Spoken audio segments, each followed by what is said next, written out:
Hadis ini membahagikan agama Islam kepada 3 bahagian. Yang pertama Islam, yang kedua iman, yang ketiga ihsan. Disebut di dalam hadis ini rukun-rukun iman, rukun-rukun Islam, dan rukun-rukun ihsan. Di atas rukun-rukun inilah dibina agama Islam. Yang dimaksudkan dengan Islam itu ialah amalan-amalan yang zahir. Iman ialah kepercayaan di dalam hati. Ihsan ialah akhlak, perangai yang membersih ruh seseorang. Para ulama membahagikan ilmu Islam dengan 3 bahagian kepada pembahagian ini, iaitu ilmu fiqh, ilmu usuluddin, dan ilmu tasawuf. Ilmu fiqh membicarakan perkara yang zahir, hukum hakam Islam. Ilmu usuluddin membicarakan berkenaan iman. Ilmu tasawuf membicarakan berkenaan akhlak, ikhlas, hubungan dengan Allah. Ini 3 cabang dalam agama Islam yang merupakan fitrah, sifat semula jadi manusia. Dan semula jadi manusia tidak boleh memisahkan ketiga-tiga perkara ini. Allah Ta'ala menurunkan agama Islam yang sempurna, yang merangkumi 3 perkara ini. Barang siapa yang memotong-motong, mengambil sebahagian, mengambil pekoh saja tanpa ilmu lain, punah. Mengambil ilmu akidah tanpa ilmu lain, punah. Mengambil ilmu tasawuf tanpa lain, punah. Ulama mengatakan man tafaqqaha bighairi tasawwufin faqad tafassaqa, wa man tasawwafa bighairi tafaqquhin faqad tazannaqa. Barang siapa yang berfiqh tanpa tasawuf dan akhlak, dia fasik. Barang siapa yang bertasawuf tanpa fiqh, dia kafir. Kafir, jangan main. Tazandak, menjadi zandik, kerana memisahkan agama Islam. Agama Islam mestilah merangkumi semua perkara. Inilah yang diamal oleh Nabi SAW. Dan tidak ada pemisahan di dalam agama Islam ini. Barang siapa memisahkan agama Islam, samalah dengan orang yang pergi ke kedai nak beli kereta, beli tayar saja. Dia pergi ke kedai nak beli kereta, beli tayar saja. Lepas tu dia golek tayar. Orang kata gila. Aku bawa kereta, dia golek tayar. Macam budak-budak zaman dulu golek link kereta. Rasa macam bawa kereta dah. Apabila Abdullah bin Salam radhiyallahu anhu bertemu dengan Nabi SAW kerana dia masuk Islam. Abdullah bin Salam ialah seorang alim Yahudi di kalangan ulama Yahudi, masuk Islam bersama dengan kawan-kawannya. Dia minta izin untuk membaca kitab Taurat di malam Sabtu. Hanya membaca kitab Allah, baca saja, tak beramal dengan hukum-hukumnya. Jibril menurunkan ayat, ya ayyuhalladzina amanu dkhulu fis-silmi kaffah wa la tattabi'u khutuwatis syaitan innahu lakum aduwwum mubin. Wahai orang-orang yang beriman, masuklah kamu ke dalam agama Islam semuanya. Jangan kamu ikut langkah-langkah syaitan. Syaitan itu musuh yang nyata kepada kamu. Bermakna hendaklah beramal dengan semua agama Islam sebagaimana yang diamal oleh Nabi SAW. Barang siapa yang beramal dengan sebahagian daripadanya, maka ikut syaitan. Nabi kita Muhammad SAW telah menegakkan agama Islam sehingga mendirikan negara yang berdaulat, disambung oleh para sahabat dan tabi'in. Luahnya negara itu di sebelah timur alam Melayu, di barat sampai ke negeri Sepanyol, Eropah, hampir nak masuk Perancis, di utara sampai ke Moskow, Rusia hari ini, di selatan Afrika Tengah. Luahnya pemerintahan Islam. Dan Islam melahirkan pemimpin-pemimpin yang memerintah negara. Melahirkan ulama-ulama yang terbilang. Bukan saja alim dalam ilmu agama, termasuklah mengislamkan ilmu dunia. Ilmu dunia diislamkan. Ilmu sains, ilmu teknologi diislamkan. Orang Islam menguasai dunia. Menjadi kuasa besar yang hebat. Sehinggalah kerajaan Islam memakan usia. Allah Ta'ala jadikan kerajaan memakan usia, memakan umur, dimakan umur. Macam manusia juga. Silih berganti. Masa kanak-kanak, masa remaja, masa pemuda, masa dewasa, masa tua, nyanyuk, kemudian mati. Itu pusingan umur manusia. Ibn Khaldun mengatakan di dalam kitabnya Al-Muqaddimah, kerajaan yang ada dalam dunia begitu juga mengalami pusingan itu. Termasuk kerajaan Islam. Kerajaan Nabi SAW. Wafat Nabi. Naik Khulafa' Ar-Rashidin. Habis Khulafa' Ar-Rashidin. Naik kerajaan Amawiyah. Habis Amawiyah. Naik kerajaan Abbasiyah. Habis Abbasiyah. Naik kerajaan macam-macam. Mamalik, Ayyubiyah. Akhirnya kerajaan Utsmaniyah. Hilang kerajaan Utsmaniyah. Sehingga tidak ada lagi pemerintahan Islam. Yang tinggalnya agama Islam. Yang tinggalnya parti Islam. Kumpulan Islam. Yang memperjuangkan Islam di negeri masing-masing. Kumpulan ini mesti ada. Maka ulama-ulama Islam di negeri Arab menubuhkan Ikhwan Muslimin. Di India mereka menubuhkan Jamaat Islami. Di Turki Jamaat An-Nur, diharamkan Jamaat An-Nur, ditubuhkan parti Islam yang lain. Di Malaysia ditubuhkan Syarikat Islam. Tahun 1924 setelah Haji Umar Said Cokro Aminoto menubuhkan parti Syarikat Islam di Indonesia tahun 1908 untuk menentang penjajah Belanda dan menentang penyebar agama Kristian, menyebarkan dakwah Islam. Maka di tanah Melayu ditubuhkan cawangannya di Basrah Pahang tahun 1924 oleh Tuan Guru Haji Ahmad Limbong.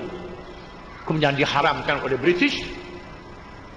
Ditubuhkan Hizbul Muslimin tahun 48 di Semanggul, diharamkan oleh British. Tahun 1951 ditubuhkan Persatuan Islam Semelaya yang dinamakan PAS. Penubuhan parti Islam ini tujuannya ialah untuk menyambung kerja-kerja Islam. Sebagaimana yang diajar oleh Nabi Muhammad SAW. Kerja Islam yang sempurna, yang lengkap, yang cukup. Bukan saja mengajar agama, termasuklah mendirikan kerajaan.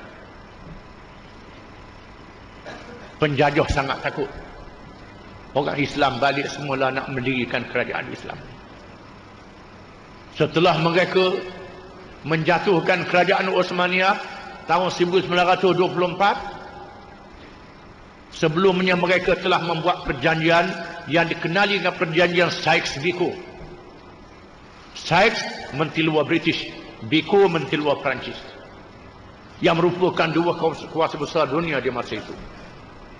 Mereka buat perjanjian untuk menjatuhkan kerajaan Utsmaniyah. Setelah dijatuhkan, maka dibahagi-bahagikan negeri orang Islam. Diikuti dengan perjanjian Bangkok dan perjanjian Betawi. Perjanjian Bangkok di antara British dengan Siam untuk membahagikan negeri Islam di antara British dan Siam. Petani, Yala dan kawasan selatan itu diberi kepada Siam. Kemudian tanah Melayu, Borneo diberi kepada British.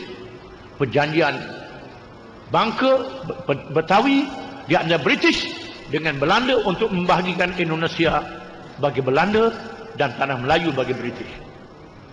Mereka bahagikan negeri orang Islam dengan tujuan pada awalnya untuk menghapuskan agama Islam. Kalau boleh nak hapuskan agama Islam, mereka tak berjaya nak menghapuskan agama Islam. Apa yang berlaku, agama Islam berkembang. Agama Islam berkembang. Walaupun kerajaan Islam tidak ada, orang masuk Islam ramai juga. Ini menakutkan mereka. Seorang pemimpin orientalis ataupun al-mustashriqun, ialah orang-orang barat, orang bukan Islam yang mengaji Islam dengan tujuan untuk lawan Islam. Salah seorang daripada mereka mengatakan bahawa di sana ada dua batu yang keras yang tak boleh dipecah dengan alat-alat letupan. Guna sebedo, guna meriam, tak pecah dua batu besar ini. Batu ni sangat bahaya.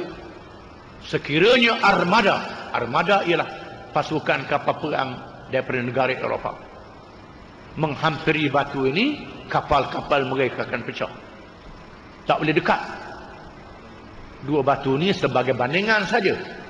Dua batu yang pertama Quran, yang kedua Mekah. Selagi Quran masih ada, selagi Mekah masih ada, mereka tak boleh menghapuskan agama Islam dan orang Islam. Quran kitab mukjizat yang dipelihara oleh Allah. Mekah adalah Kaabah orang Islam. Orang Islam mengerjakan haji. Mereka mengaji di sana. Mereka bertemu di antara satu sama lain.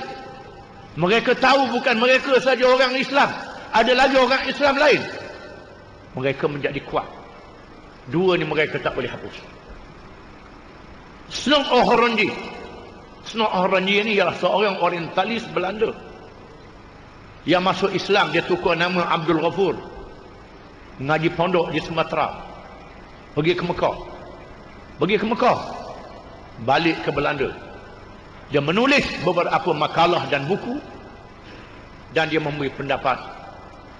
Antara lain, apa yang menakutkan dunia barat, dunia Eropah, adanya ulama-ulama, adanya orang-orang alim yang membawa doktrin politik, yang membawa kepahaman untuk mendirikan semula kerajaan Islam. Ini bahaya. Ini bahaya. Orang Islam seru menentang penjajah, lawan penjajah, tak tunduk pada penjajah. Walaupun penjajah bersenjata moden, orang Islam bersenjatakan pedang, kerih, lembing, tak makan jauh. Orang Islam tak tunduk pada penjajah, tak tunduk pada meriam, pada roket, pada senjata. Mereka tak tunduk. Mereka mesti berundur pada akhirnya. Lalu mereka membuat perancangan. Rancangannya ialah memberi kemerdekaan. Memberi kemerdekaan. Kemudian mereka latih anak-anak negeri daripada orang Islam yang mengaji ilmu politik mereka, undang-undang mereka, cara pentadbiran mereka. Dia beri kemerdekaan. Negeri diperintah sebagaimana yang dikehendaki oleh penjajah. Negara Islam tidak dapat ditegakkan. Maka merdekalah negeri-negeri orang Islam. Negeri Arab, kawasan kita ni merdeka. Penjajah sudah balik, tetapi cara hidup mereka, peraturan mereka, undang-undang mereka diamalkan.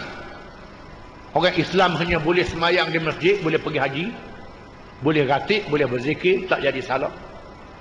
Tetapi nak mendirikan kerajaan Islam sebagaimana yang diperjuangkan oleh Nabi Muhammad SAW, itu dihalang.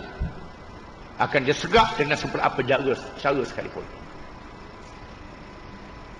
Hari ini Allah Ta'ala menjadikan cahaya agama Islam terpancar dengan lebih terang. Berlakunya arus kebangkitan Islam yang disebut dengan as-sahwah al-islamiyah. Arus kebangkitan Islam ini ataupun kesedaran Islam bukan saja di negeri orang Islam, termasuk di negeri yang bukan Islam. Di Eropah, di Amerika, England, Jerman, Perancis, Switzerland, Bulgaria, negeri Asia Tengah, di Amerika. Orang-orang Islam yang pergi ke sana belajar ilmu barat, balik pada Islam. Bukan saja yang mengaji Islam tetap dengan Islam, balik kepada Islam. Dalam masa yang sama Allah Ta'ala menunjukkan kegagalan agama-agama yang lain daripada Islam. Gereja-gereja kosong, Kosong gereja-gereja.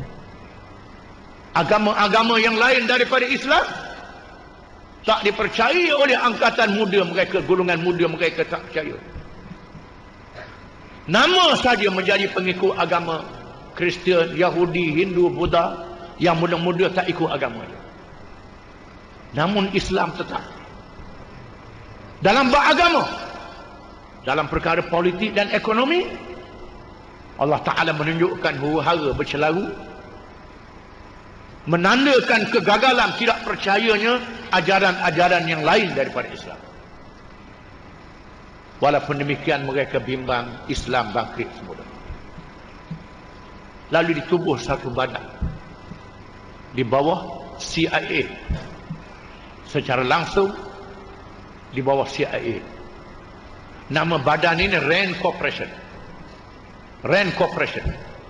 Bunyi corporation ni macam corporation berniaga. Tapi satu badan untuk mengkaji bagaimana cara nak lawan Islam, cara nak lawan kebangkitan Islam. Mereka merancang dan ada laman web yang boleh diikuti melalui internet. Kerana zaman sekarang zaman teknologi maklumat, zaman internet. Mereka menyimpan file-file mereka dalam internet. Dan orang Islam juga pandai internet. Dan orang Islam boleh curi maklumat-maklumat mereka. Di antara yang mengendalikan RAND Corporation ialah isteri kepada bekas duta mereka di Iraq, Khalil Zilmarzad, seorang Afghanistan yang murtad, pernah menjadi wakil Amerika di Bangsa-Bangsa Bersatu. Ini antara orang yang penting dalam RAND Corporation. Mereka merancang cara baru untuk menentang kebangkitan Islam. Kita nak lawan Islam cara beradab kalau kita masuk dalam Islam juga, iaitulah melalui kegiatan-kegiatan Islam yang tidak bersifat politik. Dakwah saja jangan politik. Ada orang masuk Islam jangan politik. Dan melalui tariqat tasawuf, ratib berzikir saja untuk membersihkan diri, jangan peduli pada politik. Ini kerja setan di bawah RAND Corporation. Dan mereka boleh menggunakan beberapa ulama-ulama yang dibeli oleh mereka. Ulama-ulama yang dibeli oleh mereka, yang ditaja oleh mereka. Kerja lawan melalui orang agama ini bukan baru. Sejak jatuh kerajaan Osmaniyah tahun 1924, apabila mereka mengajar kepada orang Islam agama suku, politik suku di masa itu. Agama suku, politik suku. Agama tak bercampur dengan politik. Muncul seorang ulama di Mesir, seorang qadhi yang luluh Azhar, nama dia Ali Abdul Razak, mengarang sebuah kitab yang bernama Al-Islam wa Usulul Hukmi. Dalam kitab ini dia mengatakan dalam Islam tidak ada politik. Adapun Nabi SAW mendirikan kerajaan Islam di Madinah, itu adalah kerja dunia, bukan kerja akhirat. Kerja dunia, tak ada kena dengan agama. Ditulis kitab Al-Islam wa Usulul Hukmi. Dan kitab ini terjemah dalam bahasa Inggeris, Perancis, Jerman, macam-macam bahasa, untuk menyesatkan anak-anak orang Islam yang mengaji di barat. Ekorannya Syekhul Azhar di masa itu, Syekh Muhammad Al-Khadir Hussein, telah mengadakan mesyuarat majlis ulama Azhar untuk membincangkan kitab Ali Abdul Razak. Dan Ali Abdul Razak telah dipanggil oleh majlis ulama Azhar untuk dibicarakan dalam mahkamah ulama Azhar. Diberitakan bahawa bila dia masuk, dia beri salam, tidak ada seorang ulama pun yang jawab salam dia. Tak ada orang jawab salam dia. Dan keputusannya dia telah dipecat daripada ijazah Azhar. Payah berlaku dalam sejarah universiti tarik balik ijazah. Ijazah yang diberi ditarik dibatalkan jawatan-jawatan agama dia di Mesir. Kerana dia mengarang sebuah kitab yang mengatakan agama suku, politik suku. Dan Syekh Muhammad Al-Khadir Hussein mengarang kitab Naqdu Kitab Al-Islam wa Usulul Hukmi, membatalkan kitab Al-Islam wa Usulul Hukmi yang dikarang oleh dia. Dan banyak ulama-ulama yang mengarang kitab menolak kitab ini. Dan dia telah ditolak oleh para ulama. Namun media barat telah memasyhurkan nama dia. Oleh kerana surat khabar dikuasai oleh mereka, media dikuasai oleh mereka, maka orang Islam dihanyut oleh pahaman yang mengatakan agama suku, politik suku. Di masa itu sudah ada menggalakkan tariqat tasawuf dengan tiada jihad fi sabilillah. Padahal syekh-syekh tariqat ini adalah mujahidin. Syekh-syekh tariqat Abdul Hasan Asy-Syadzili adalah mujahidin yang menentang tentera Tatar. Tariqat Ahmadiyah Syekh Ahmad Badawi berperang menentang kedatangan salib. Syekh Abdul Samad Palembang yang mengarang kitab Riyad Hidayatus Salikin mati syahid di petani. Samad Palembang mati syahid di petani. Orang baca kitab dia tak mau berjihad. Ini kerana baca kitab dia saja dalam bab tasawuf, tak baca kitab dia dalam bab fiqh, dalam bab usuluddin. Ini punca kerana memisahkan agama daripada ajaran-ajarannya yang sempurna dan lengkap. Jadi punah, jadi rosak dengan menggunakan agama. Mereka yang tak faham bahawa sumber agama Islam Quran dan hadis Nabi sallallahu alaihi wasallam. Dan ulama-ulama yang muktabar, ulama-ulama yang mujaddidin, yang membawa gerakan islah, yang mengarang kitab mereka yang muktabar, ini yang perlu kita ikut. Ulama-ulama yang menulis hadis-hadis yang dhaif, hadis-hadis yang maudhu', hadis yang direka, yang tidak disebut oleh Nabi sallallahu alaihi wasallam. Kononnya disebut dalam kitab Nabi bersabda, padahal Nabi tak bersabda. Bukan hadis Nabi. Ini banyak kitab-kitab yang macam ni, yang perlu ditahqiq. Hanya mereka yang mengaji dengan cara yang mendalam. Di sinilah kita disuruh belajar dengan guru yang mursyid. Guru yang mursyid, bukan saja belajar ikut suka, kena belajar guru yang mursyid. Kita tahu guru ni dia belajar di mana, sehingga sampai pada Nabi sallallahu alaihi wasallam. Kalau guru temu tawakah, temu tengah jalan, tak tahu dia belajar di mana, dengar sedap dia bercakap, kita ikut dia, dengar sedap cakap saja. Ilmu ni bukan sedap cakap saja. Ilmu ni mestilah dirajakkan kepada sumber ilmu Quran dan hadis Nabi sallallahu alaihi wasallam. Namun demikian Islam tidak boleh dikalahkan. Barang siapa yang cuba nak mempermainkan Islam, dia akan tersungkur. Islam yang sebenar dipelihara oleh Allah Ta'ala.